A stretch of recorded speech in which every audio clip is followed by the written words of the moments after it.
Yarim soatda tayyor bo'ladigan medavik retseptini qo'yganimda prosmotr 3 milliondan oshganida xuddi o'sha medavikimni endi shokoladligini tayyorlaymiz.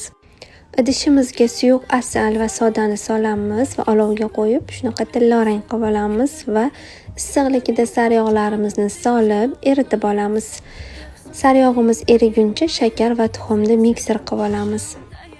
Erigan sariyog'imizni massaga qo'shamiz. Un, razrıhlitel, kakaoni ham solib mikser qilib olamiz.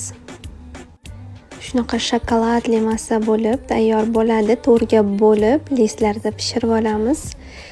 Juda ham tezda pishib chiqadi korjlarimiz. Korjlarimiz pishguncha kremini tayyorlaymiz. Iriska, moloko, sariyog'ni yaxshilab mikser qilib olamiz va har bitta korjimizga surib chiqamiz.